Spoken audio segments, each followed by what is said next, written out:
is. We're all set.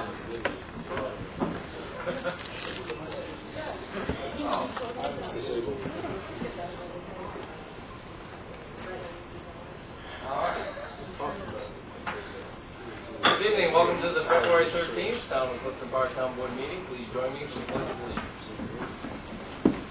Pledge of Allegiance To the flag of the United States of America and to the republic for which it stands, one nation, under God, indivisible, with liberty and justice for all. All right, Pat, if you would call the roll. Council Whalen. Here. Council Stamos. Here. Council Romano. Here. Council Mulwick. Council Barrett. Here. Communications and announcements. I want to thank everybody that participated in the Winterfest. It was another very successful event. The arrival of the snow right before Winterfest certainly helped with some of the activities. And I know Riverview Orchards was very busy. We had skiers out in Guernsey Park. The Rotary had their event here at the Common, all enhanced by the snowstorms that we have received. We had a packed house for the soup contest, and the Rusty Nail was the winner. And they beat 10 competitors, so it was a very well-attended event. The Clifton Park Idol competition was fantastic. Hannah Compa and Katie Lee won their respective age groups, and so we're going to invite the winners of the Clifton Park Idol contest and the soup contest here, hopefully at our next meeting, or perhaps a meeting in March. But it's a very successful day, and I do want to thank everybody that had a hand in making that happen. Any other communications or announcements at this time?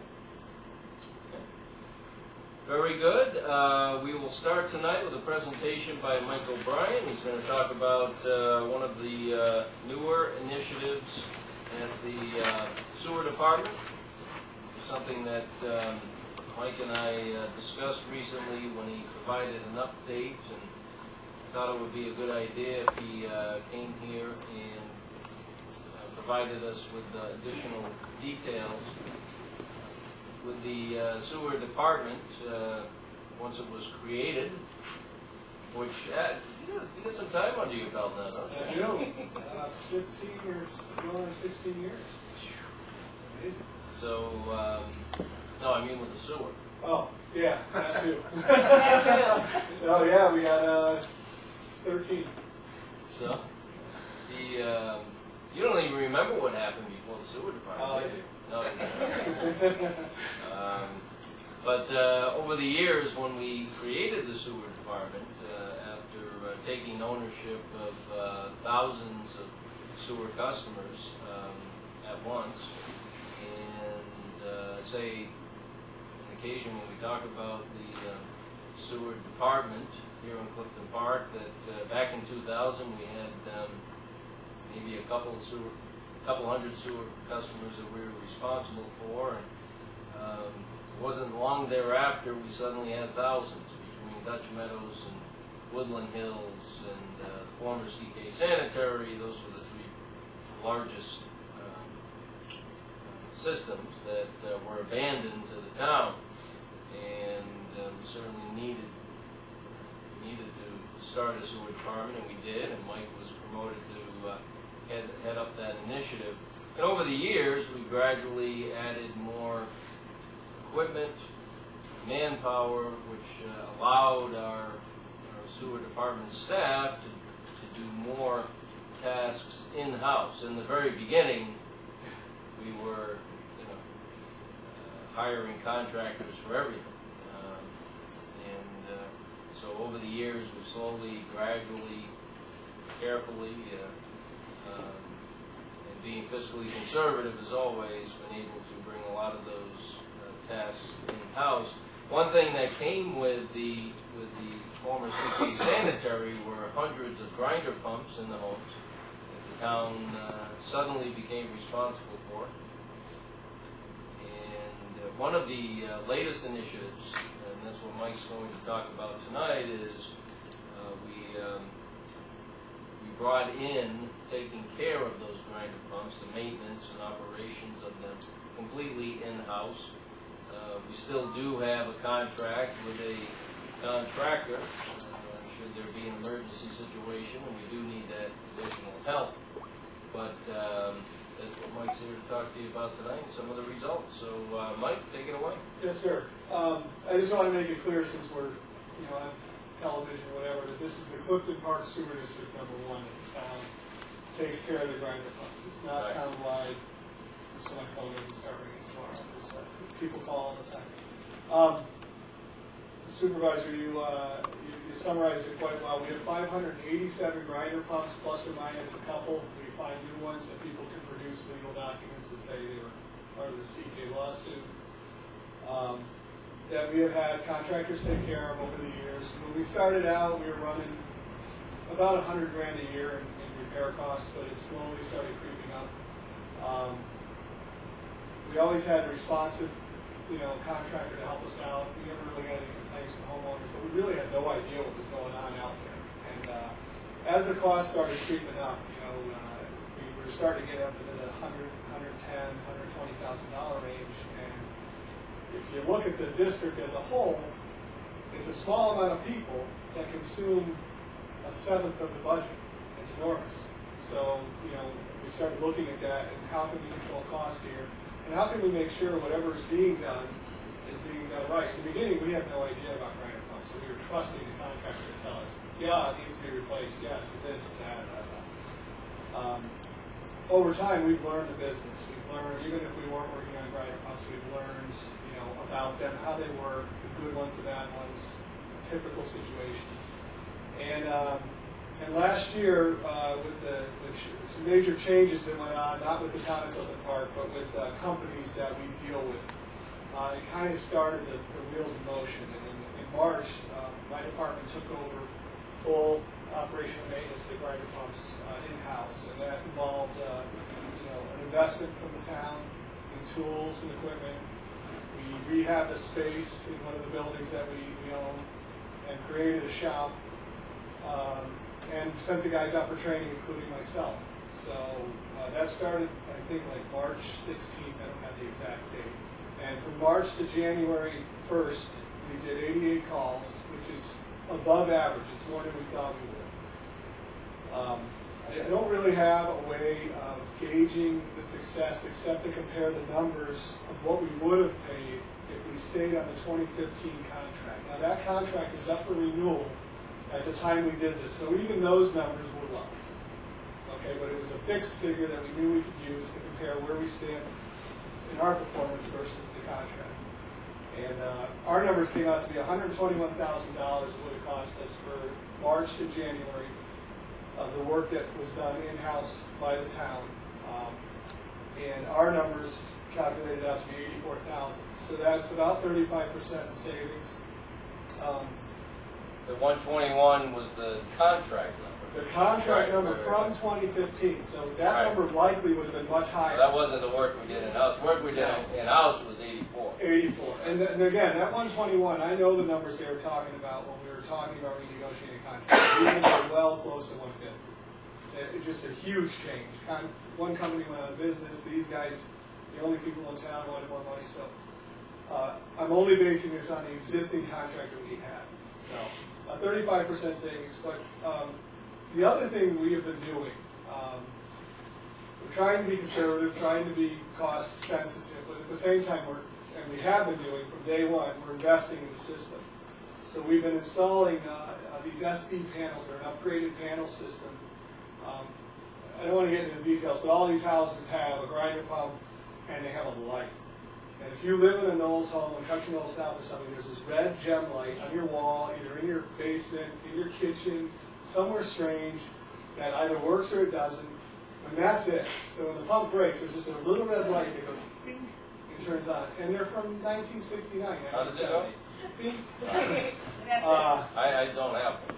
So over the years, we have learned that those lights are not a great way to notify the customer. So we've been upgrading panels at a cost to the district. I mean, these are not cheap panels, but what they do is they provide an audible alarm, a light, and a redundancy. So when the pump fails, certain reasons it fails, it will see that and turn the pump on. So even though the pump's broken, it'll tell them it's broken, but it'll also turn it on. It's cutting down on our overflows that we have had in people's homes dramatically. So that number reflects an investment. That's 88 homes, give or take, that got new panels. And we have 587 pumps. Hopefully the math works in the next 5-6 years, we should be at 75%. Modern, paneled, audible alarm homes. So we're saving money, we're improving the tech, we're upgrading pumps, lids, all sorts of stuff in their homes that's antiquated and old. It's part of the job.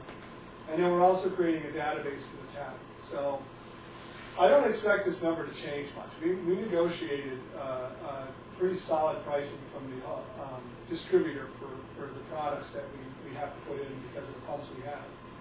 And I know at least for the next 3 years that these numbers aren't going to change. So if we're tracking the way we are, we should stay under $100,000 this year. We're creating a database. I was getting into the database. So when we're done with this, the town will have a record for Mark, for you guys, just of what assets are out there, how much those assets have cost us, because we rebuild these things. We'll take them out of somebody's house, we'll fix what's broken, and we'll put it in somebody else's house. We own them. You know, if it's something terrible and the pump's really rotten, we may choose to put a brand new one in. But really, as the owners, we have that prerogative. So we're able to track and start deciding we're going to throw this pump out. It's cost us, $4,000 when we can buy a new one for $2,900. Then that's bad. So we want to keep track of that. But we have none of that right now. Like I said, we're still learning who has grinder pumps and who don't, because the record keeping back then was horrible. So we're saving money, which is always good. We try to do as much as we can with as little as possible. We really do well. I'm in a 2-man department again, and things are pretty good. And what's involved with the in that $84,000 number? What's in that number? That includes pumps, cores, parts, and material needed for the homes. This does not include labor. Okay, but the labor's already here. 99% of this work is done during the day. We're already paying the guys to be here. There is some overtime at night. I don't have that number in front of you, but based on the call volume, if we approached $5,000 or $6,000, I'd be surprised in the overtime. Well, the important element here is these are proactive expenses as well. These are all proactive Yeah. expenses. We may be reactive to the call, but we're going above and beyond and doing things that should have been done 10 years ago. So certain things will never need to be replaced in that house again. Now, why are for those that don't have one, why is it important that, one, the grinder pumps work well, and two, what happens if there's a surprise and the pump malfunctions or breaks, or if that does happen, if it does malfunction, and the homeowner is not alerted? These homes, all the ones we own, the pumps are in the basements. Kitchens, bedrooms, closets, really weird places. If that pump fails, you have 70 gallons of capacity, 40 of which will be already consumed before the pump fails. So if you don't have an alarm, you don't see the light, that will flood. And depending on where it is in your house, it will do significant amount of damage. The water will come out of the tops. You might notice the toilet not working, but it's just, there's nowhere it can go. It needs to be pumped out of that home. And the reason they did that back in the day, and they still do it today, it's still a design, is they were able to work with the land instead of changing the land to meet the subdivision needs. So you get these rolling hill subdivisions that are very pretty, very nice, but yeah, it's significant. They're in the homes, and it can be catastrophic. We have had situations where finished basements are damaged because the light didn't work. I didn't know what that was for. The homeowner didn't know. Correct. People move out, somebody dies, the house is vacant for a year, new people move in, start using everything, the pump's just frozen, it hasn't worked. We're trying our best to mitigate that. That is the biggest issue for us, is the overflow. They're illegal, but more importantly, they're a huge inconvenience for the customer. Right. And they're our customer, and they don't understand that we'll show up and be like, wow, if you stop using water, they don't understand that. But some do because they've experienced it, but a lot, it's the first time. They're like, I didn't even know I had a grinder pump. So we're handing out brochures, we're installing these panels with the audible alarms, we're instructing these people that when this thing goes off, just stop everything. You have to shut your house water off, shut it off. And then call us, because we're there in 45 minutes, every day, all the time. It's very quick. And like the supervisor indicated, we maintain a contract with an outside entity because in the summer, if somebody's on vacation, somebody's sick, we've got something else going on, we always have a backup. We can call a contractor to back us up. Something I didn't mention is we also, since we've done this, we take care of the senior center, the commons, all those grinder pumps in the house now, which will save the town body money. We can do it, we can rebuild them at no labor charge, basically. So before we send them out to a contractor, and we're at the mercy of whatever they charge. So that's something added to this, that we have the ability and the tools to do it. The town has the same grinder pumps. So it's been a success as far as I'm concerned. It's been a little bit of a growing curve, or learning curve for the guys and myself. Customers want it. I think they're getting the attention that they deserve because they've got the town in their house. Right. We're very thorough. We're putting decals up. We're disconnecting things in their homes that they don't need anymore, explaining it to them, upgrading standing infrastructure, not just the pumps. And we've had yet to have a customer that's been upset. And then we've had some feedback about our contractors that we never had before. So when we're in their home, they're like, well, the last guy here wasn't very friendly. So we didn't know that, but now we're out there, we're able to receive this information, explain to them what was going on, and that won't happen again. So I think it's been pretty good. Well, it's certainly been a success from a cost standpoint. Sure. And a customer service standpoint. Absolutely. And we can upgrade these systems and do everything we can to prevent issues and overflows as you described. For every one that we can prevent, we're saving a tremendous inconvenience for the homeowner and additional time spent by town personnel. So it's a savings on both ends. Time and money and heartache on behalf of the homeowner, and money and expense and time on the town side. So I'm very happy with the way this is rolled out and the execution that from your department on making sure that this program is a success and will continue to be a success in the future. And I think all those markings that you're talking about that we've been putting up over time in the homes is very important too, because like you said, some people move in, they don't even know they have one. Exactly. Or some people don't understand that what they've been doing is not good. They're like, whoa, I just do all my eggshells down the drain. We're like, no, that you can't. Certain things. So we give them a little educational brochure. Our numbers are there. It's all town numbers. My cell phone number. They've got a direct connection. It really has been. The event itself is actually quite nice. People are thrilled we're there. Yeah. They're grateful it's the town. Our trucks, people know our trucks. We're in the neighborhood every day, pretty much. So, but I think you're right. And I think people really didn't know.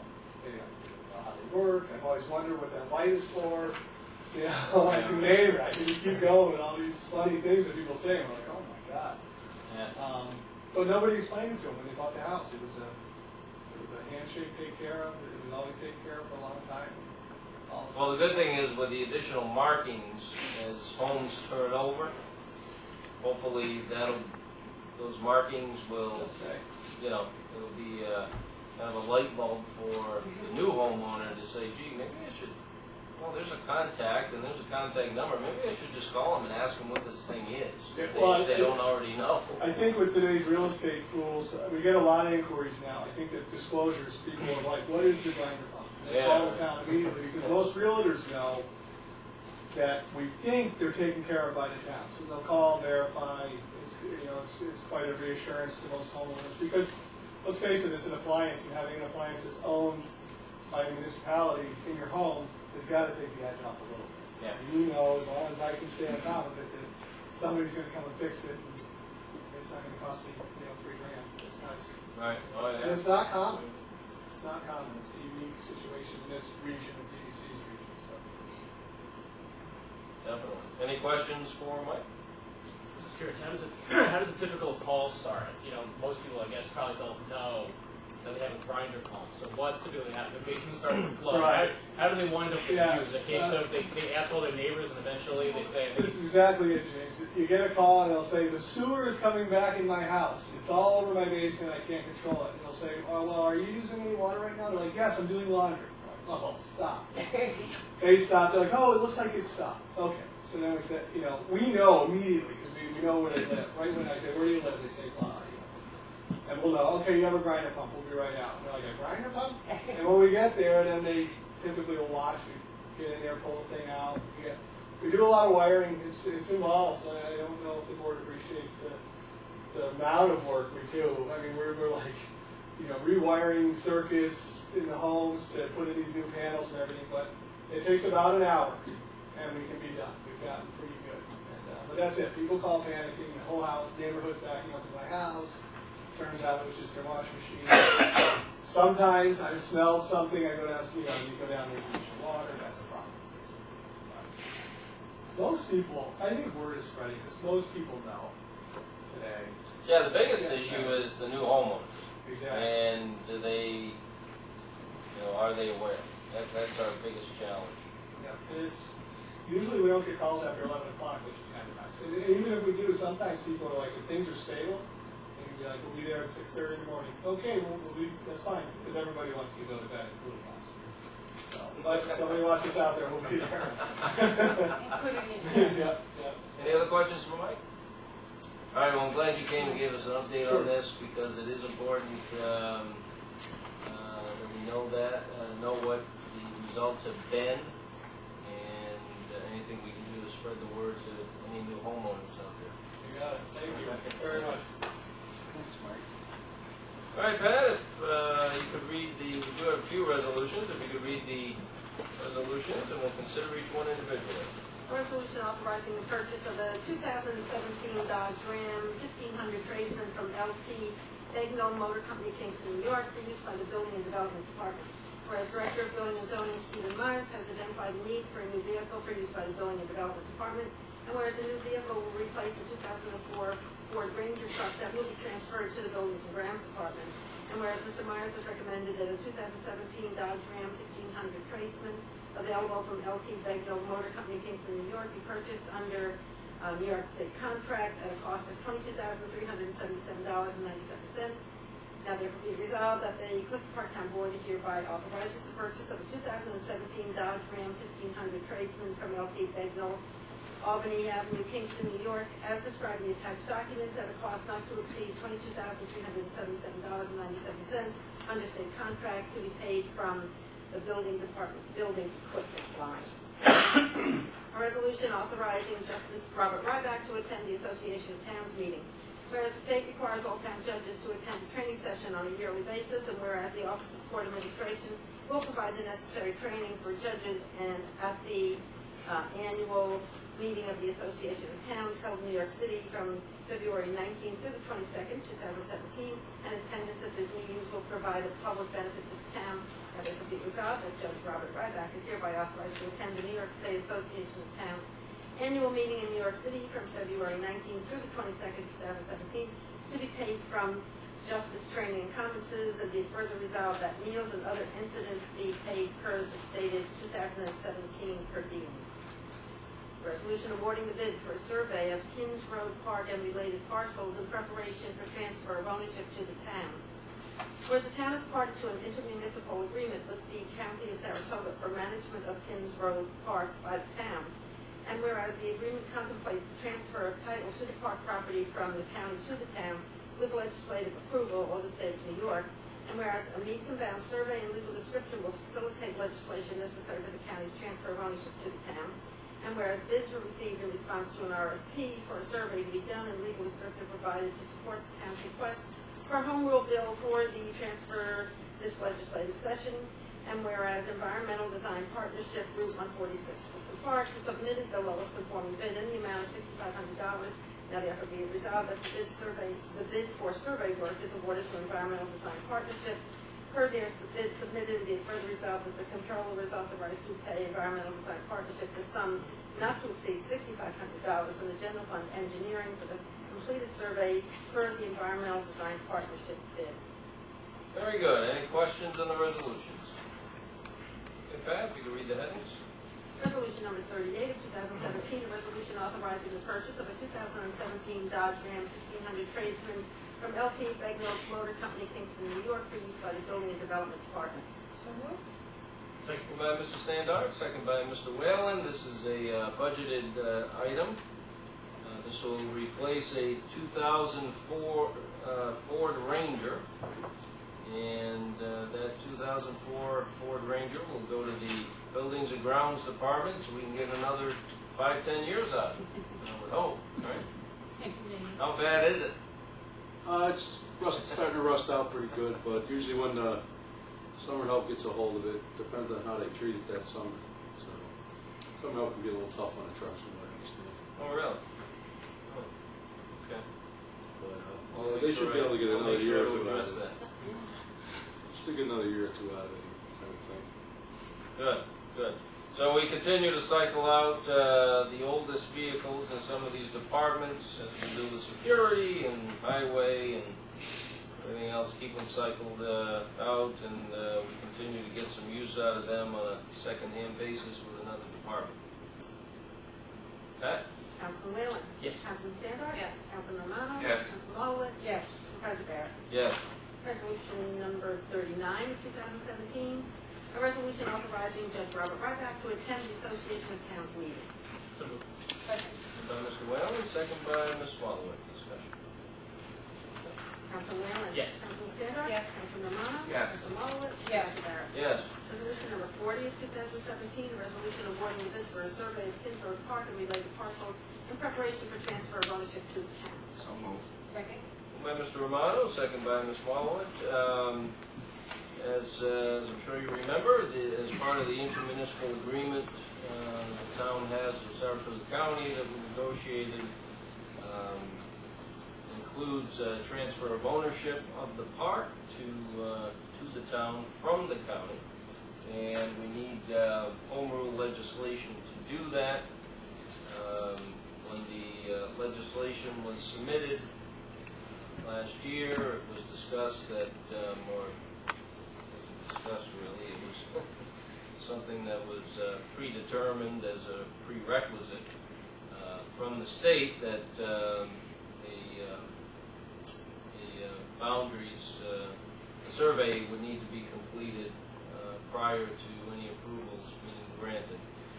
So here we are, we're going to get this survey completed and hopefully have the ownership transferred sooner than later.